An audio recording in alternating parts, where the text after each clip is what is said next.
Today I'm joined by Robert Colquhoun, the Director of International Campaigns for the Christian pro-life organization 40 Days for Life, which hosts prayer vigils in front of abortion clinics, praying for an end to abortion.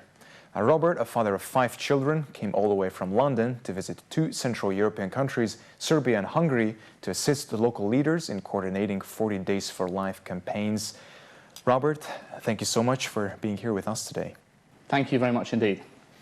Could you tell us first about yourself a little bit? What drew you to the pro-life movement, and how did you become involved with 40 Days for Life? How would you describe your role as International Campaign Director for 40 Days of Life? So I'm 40 years old, I'm married with 5 children, I live just north of London, and I've for 10 years full-time worked for 40 Days for Life, being the Director of International Campaigns. It's been an incredible adventure. I've travelled to over 30 countries around the world. It's like having a front row seat in God's grace in action. I first got involved in the pro-life movement, seeing a public pro-life witness outside an abortion centre in Canada in 2008, I believe. And when I came back to the United Kingdom, I felt that God was calling me to start a similar ministry in the United Kingdom, where it wasn't so prevalent, to publicly pray outside of abortion centres, inspired by David Wright and the founding of 40 Days for Life in the United States. And I thought that would be a huge failure. Nobody would come, who would want to come and pray in public, Right. let alone on a controversial topic like abortion. But there were many people that felt very strongly about this topic but had no means in which to express it. And that's where we found our volunteers. We found many really great faith-filled people who felt passionately about this topic and wanted to make a difference. So we prayed outside that abortion centre in 2010 for the first time. In the UK, we saw 6 women change their minds, and that was incredible. And when that first woman changed their mind on the second day, we thought, well, from this point onwards, you know, not only is that baby been saved, but anything else that happens is a plus from this moment on. All the hard work we put into this, it's really worth it, because we've made that even difference. only for one life, really. Even for one life, and that happened again and again. Right. These busy abortion centres in London, offering help, offering alternatives, we kept on seeing the graces happen. So we had one successful campaign, we did it again and again and again. We then saw the abortion centre close, we then had a national campaign, and then doors opened internationally, start travelling here, there and everywhere. We've now got a very strong nationwide campaign in Croatia. Lots of doors are opening in Europe now. We're filling in places where we've never been before. We've got a strong team. And they've done the unthinkable in America, and they're looking out to the rest of the world thinking, you know, we want to take the message to places. Texas is abortion-free, where we started. So they're looking outwards thinking, how can we reach more people? And so, you know, the world's your oyster, and this is a mission: get out there, evangelise, and that's what we've been doing. In fact, I would really like to dive into a topic today by listing a few fascinating numbers, outstanding results that I got from your website. Since launching in 2007, 40 Days for Life rapidly became a worldwide movement, as it is now present in a total of 64 nations across the globe, running 9,207 local campaigns, saving 22,855 lives, assisting 247 abortion workers in the process of quitting their job, and contributing to the closing of 136 abortion centers for good, as well as recruiting over 1 million volunteers and working closely with 20,000 Christian churches. How do you feel when you hear these numbers? I mean, this is your work. This is your hard work in the past few years. That's right. Well, I think of each individual person, and you think of one life saved from abortion. Not only that woman may have avoided a lifetime of regrets, you know, we had an 11-year-old child at our kick-off event in London this year from one of the vigils over a decade ago, and the mum and the child were a powerful testimony of, you know, not only that life, the baby's life had been saved, but wow, you know, that's the kind of impact that we have. And often we never hear the stories. 90% of the stories we never hear about. Not, you know, it's like one person that comes back to say thank you. And so those numbers are very conservative. So, you know, the true impact that we're having, Abby Johnson says that the no-show rate when there's a prayer vigil going on outside the abortion centre can be as high as 75%. And that's from a Planned Parenthood conference. So we can be praying there going, you know, we're praying, it's like, we're making any difference, what's going on? And that prayer, this is spiritual warfare between a culture of death and a culture of life. So when you're praying, you're inviting God to the situation, and it's the purest form of love, and bring prayer to a place where children are losing their lives.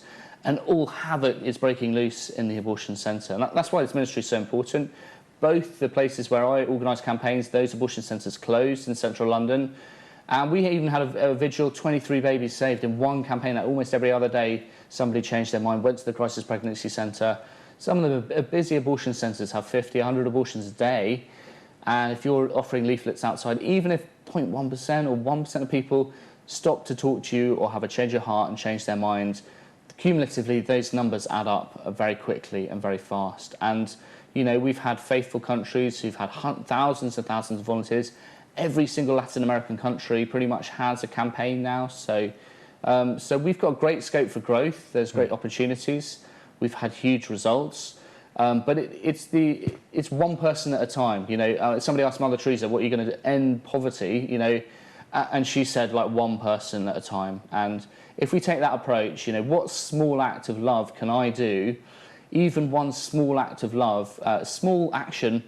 Not everyone can do great things, but lots of people can do small acts with great love. And that's the spirituality of St. Teresa of Lisieux, the Little Way.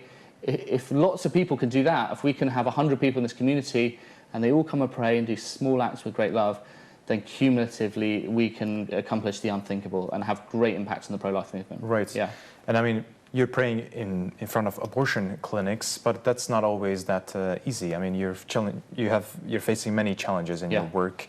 And we've saw it in the past few years in Ireland, in the UK, and across the world that really pro-life supporters are often facing threats from pro-choice advocates and from the local authorities. You know, threats of maybe arrests even.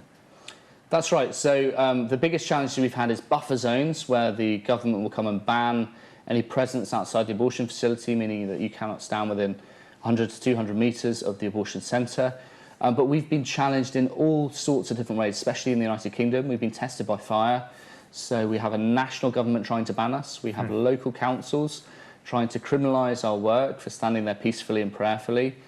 We also have pro-abortion advocates whose sole purpose is to discredit the vigils to try and get rid of them. Some of them have set up organisations to do that.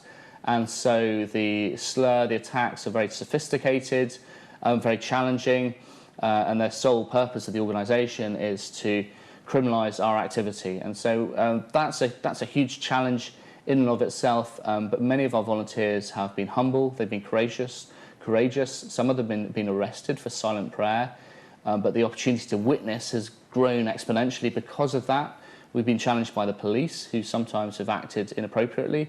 We've also been challenged by the public at large, some of them who've been violent or aggressive towards our volunteers. And we've also been challenged by the abortion lobby, who've led a 10-year campaign to try to get rid of the vigil. So we've been tested in all those different ways, but there's great opportunity for spiritual growth. There's great opportunity for witness. Some of our leaders have closed abortion clinics. Some of them have been taken to court. And if they're really clever, they've got a badge of honour, they've got both. Right. So amidst all these challenges, God is at work and he's touching hearts and minds. And our opportunity to witness has never been better. So the more we're persecuted, the closer we are to victory. Like the early Christians. That's right, yeah. It's white martyrdom, not red martyrdom. So hopefully, you know, that's... we're standing at Calvary, and it's the babies who are losing their lives in the abortion centre. We're standing there at the foot of the cross, but we're also invited to participate in the passion of Christ, you know, participate in that passion in an intimate way. And that if we unite our sufferings with the sufferings of Jesus, then they can take on a redemptive quality. If we can unite our lives with the passion of Jesus, then we can intimately live with him and bring his... and unite our lives with him. And when we do God's will, then everything's possible.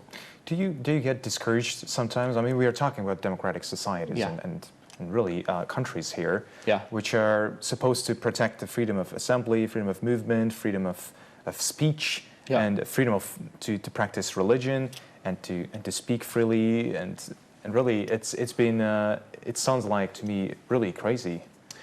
Absolutely. I mean, you couldn't but get discouraged in the circumstances which on the surface look desperate, you know, looking at a national ban, everything being shut down, COVID measures closing, you know, protests.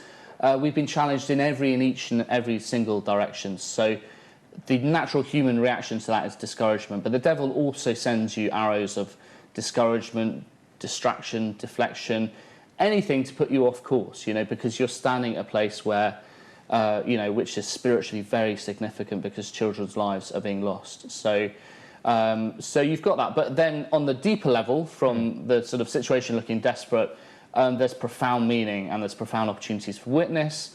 And it's only when things look totally desperate, totally hopeless, and that's the moment of transformation. So you've got to dig really, really deep for a victory and be confident in doing God's will. And if you're being tested by fire, then that's a sign that you're really being challenged and tested.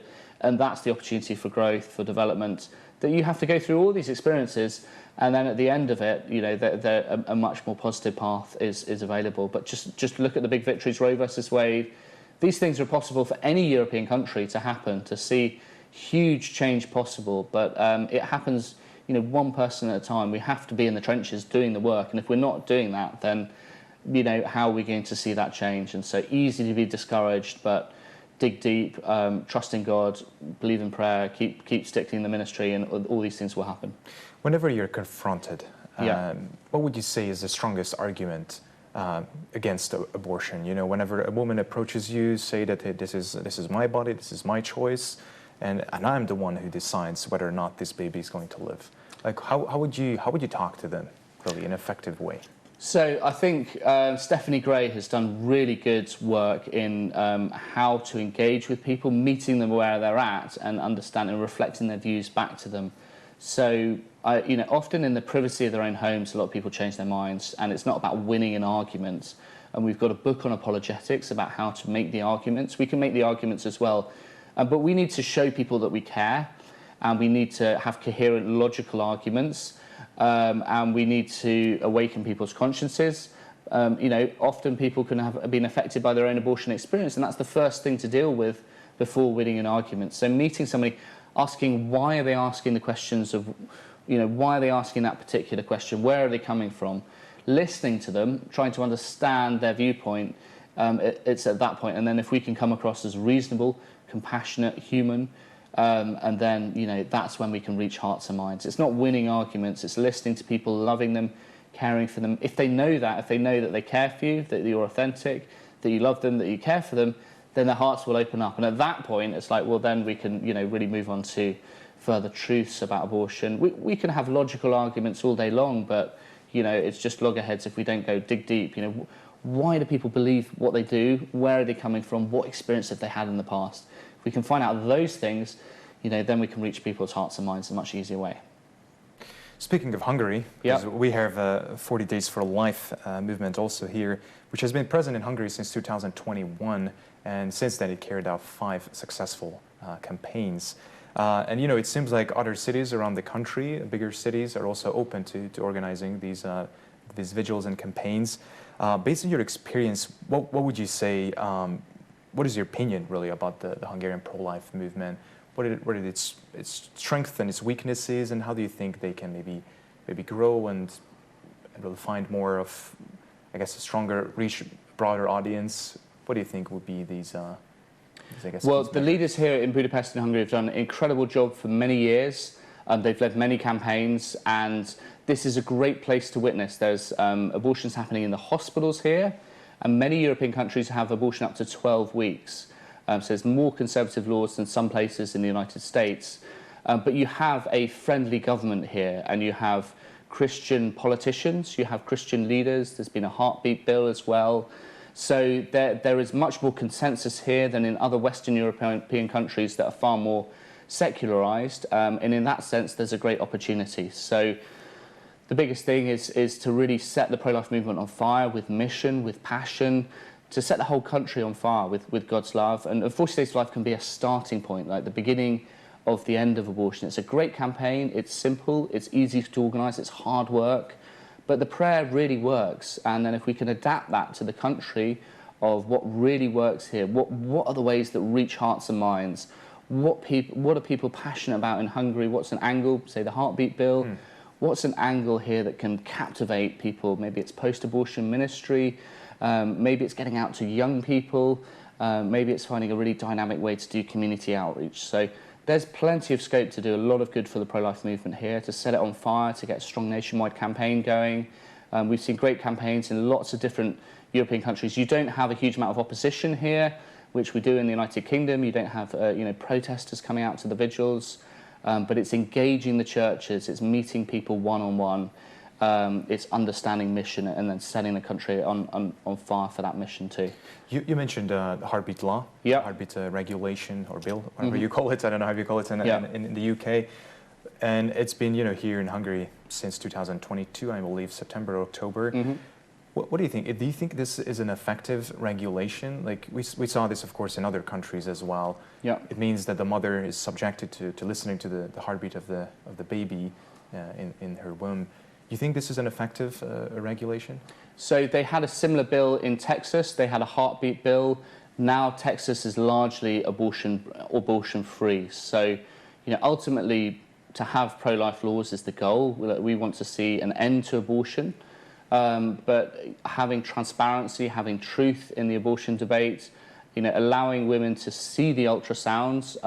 Certainly the abortion providers in the United Kingdom will hide the ultrasound pictures from the woman because they know that they're more likely to keep the child should they see the images. So I'm not a gynecologist. I don't work for a crisis pregnancy centre, and we don't get involved in the political debate of abortion, but I think prayer is the foundation, and that's how we enlighten consciences and bring people to truth. But if there's the opportunity to bring in pro-life laws, we should jump at that opportunity, and that we should make them as clear as possible in terms of bringing a growing awareness of the humanity of the unborn child to hearts and minds, and to set the country on fire for the gospel of life. So we would love to see more pro-life laws in Hungary. We just had a conference in Poland, and amazingly Poland is almost abortion free, one of the few examples in Europe of how that's really possible, and seeing that in the United States certain states can be abortion free. That was unthinkable 5-10 years ago. If Hungary could follow along that trajectory, having incremental sort of pro-life laws to realise that goal, that would be an amazing achievement, and that would be an exemplary for the rest of Europe. To be at variance with the European Union, and to really shine with Christian values. If Hungary can really shine with Christian values, then it can be an example to the rest of Europe. It can be a beacon of light, of hope, and of truth as well. Not to be too addicted to numbers, but according to the data of the Hungarian Central Statistical Office, there were almost 22,000 abortions and over 14,600 miscarriages in Hungary in 2021. So more abortions than miscarriages. And in the same year, there were over 42 million abortions worldwide. And though the number of these procedures have been decreasing in Hungary, we are still talking about thousands of Hungarian lives. And how can we help this process? I mean, how can we help the process of decreasing the number of abortions in Hungary? What can help? So there's so many things we can do for the pro-life movement to help decrease abortions. And I passionately believe in post-abortion ministry, reaching people who've had abortions with hope, healing, forgiveness, reconciliation, both men whose partners have had abortions and women, and to know, to allow them to encounter God's love. And when they do that, they can reach out to other people who've had similar experiences. Just like when we have women who choose life for their unborn child at the abortion gate, they can also reach out and reach other people who've been in a similar situation. So the more that we can reach people with a message of healing, of hope, of reconciliation, then we also have the conscience of healthcare workers. Many healthcare workers, doctors, nurses, feel uncomfortable about abortion, may not want to do it, might be coerced into it. You've got the conscience of healthcare workers, and if that can be a red flag, that can also help save lives. And then, we're in the street, we're a street ministry, we're here to evangelise the whole country. So if we're doing really dynamic outreach, we can reach hundreds of thousands of people with a simple message, like through film, through books, through media, through magazines. We can reach people where they're at with a message of hope about life. And it's not a simple, it's not a complex idea to love babies and to believe that life begins in the womb. To communicate that message coherently, intellectually, dynamically. Both in schools, we had a teacher come and pray at the vigil, and they went back to that school and they took that message to all the children at that school. So if we can have individuals who are doing small acts with great love, that's how we can reach a lot of people. It's not a huge country, this. So even more opportunity to reach all the nooks and crannies, all the small parts of communities And that's 40 days is a local community effort. When people in the local community rise up, you know, we've got the political, the pastoral, the prophetic wings of the pro-life movement. If we're all working in unity together, with strategy, with coordination, with a bit of creativity, then we can reach more hearts and minds than ever before. And reaching those who are, you know, in danger of abortion, maybe university students, for those who are in a crisis pregnancy, but also those who are post-abortive. We're reaching all those different, both before, during and after a crisis pregnancy, then we've got all bases covered. And then when we're doing all those things, and then we bring God into that as well, that's what then we can start doing the impossible at that point, you know. So, you know, you start small and then suddenly it grows and then you're doing the impossible. In Poland, there's also basically a zero tolerance towards abortion. Mm-hmm. Now, in Hungary, we can say that, well, at least this is what you read in the news, that the Hungarian society is not mature enough to have that zero tolerance law in Hungary. Yeah. And also seems like the Hungarian legislators, the government, not necessarily, even though we're talking about the family-friendly policies, not necessarily open to changing tragically this law. What do you think? How can a society really become, I guess, mature enough to have a zero tolerance law towards abortion? It's very hard in a democracy to bring in to bring back the abortion laws when the door's been open to abortion. It's very, very hard in a democracy to bring things back to how they were before. But Poland has led the way. The United States have led the way to show that real change is possible. And I don't follow that argument, you know, you can't handle the truth or we're not mature enough. I don't necessarily follow that argument. I believe in truth. I believe in moral principles. I believe, you know, in universal morality.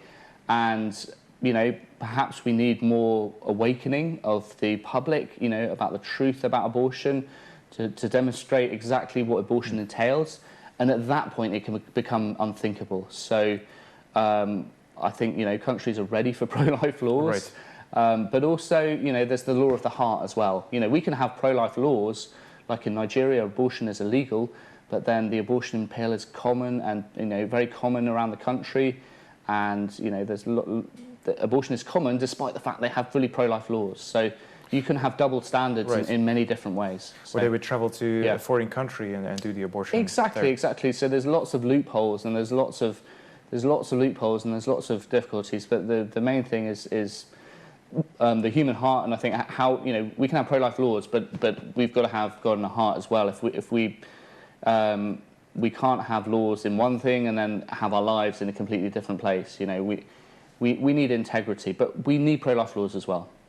I was talking here with the local leaders in Hungary and local leaders of pro-life movements, and they said, well, okay, maybe not zero tolerance laws, but how about just removing this procedure from the, you know, they call it the healthcare system, but really, what if we just don't make it available? I mean, that's also a possibility, perhaps. Yeah, so the argument has been like, you know, backstreet abortions has been an argument for legalization. But ultimately, abortion is not healthcare. It's something that ends the life of an innocent, unique, unrepeatable human being. So I don't believe that abortion should have anything to do with the healthcare system. Not only that, in the National Health Service in the United Kingdom, the state medical provider, we have informed choice for every single medical procedure. But when it comes to abortion, you know, what about the physical, psychological, you know, emotional, spiritual consequences of abortion? Those are never discussed, and women often don't have that informed choice of what actually happens. So when we're transparent, when we're truthful, you know, authentic medical healthcare does not involve ending the life of a human being. And I think, you know, when we really communicate that, and that's when abortion becomes unthinkable. When we see the reality of abortion, we understand the consequences, we understand the damage and the hurt. When this all comes to the light, to the truth, abortion will come unthinkable. And the more that we do that in society, the more the laws, the more people will come to understand that, and the more that we can have a pro-life society, not only in our laws, but also in our culture, in our values, in our healthcare system, across the entire board. And, you know, many African countries have pro-life laws. We need a society, a culture in which abortion is unthinkable for everybody, that it becomes completely out of our culture and our customs, and that is really possible. It's possible in Poland, it's possible in the United States, and it's possible here in Hungary too. Yeah, I mean, you mentioned, I think the whole world really witnessed how powerful it was when the United States overturned Roe v. Wade, and of course in Poland as well, the zero tolerance law towards abortion. What would you say, just as perhaps my final question, maybe following the example of Poland, following the example of the United States, how would you see the future of this issue in Europe? Do you think there's a hope of laws coming that would prohibit the practice of abortion, or just really bring more of the pro-life spirit in these countries? So Europe is heavily secularized, and so many countries have turned away from God, and we need a spiritual transfer of ownership from a culture of death into a culture of life. And that happens through hearts and minds. It happens through personal conversion. Sometimes God can send chastisements, and after that, people turn away from practices. But abortion has not been established for a long time. It came into Russia in 1920, and it can disappear in a short space of time as well. So what we need is a spiritual revival. We need a spiritual awakening. We need personal conversion. We need missionaries for life to help bring the pro-life message to the public at large. And even just 2 people standing there in public, you can reach thousands of people. Cumulatively, you can reach hundreds of thousands of people. Just one individual can change the destiny of a nation. So that's really what's at stake, is God calling individuals to bring profound truths, but also to bring national spiritual conversion. And at the moment, Europe is heavily secularized. We're a very, very long way from that goal. But it does show that some countries have achieved that, and it is possible. So I believe that it is possible, that we can have pro-life laws and we can have a pro-life culture. These things are hard, they're difficult, but they are possible. And nothing is impossible to God. And with God, all things are possible. And with prayer, we can move mountains. So that's why we do what we do, is we want to be his hands and feet in accomplishing that goal and making an abortion unthinkable, and seeing the beginning to the end of abortion. If we can set things in motion, we can see a catalyst and a change, and then we set things in motion, and then the ball starts rolling and the locomotive starts going, and then at that point we start an unstoppable movement that sees those unthinkable goals fully accomplished. Well, Robert, blessings upon your ministry and then your work as a international campaign director of 40 Days for Life. Thank you so much for being here with us today. Brilliant. Thank you very much indeed. Thank you. Excellent.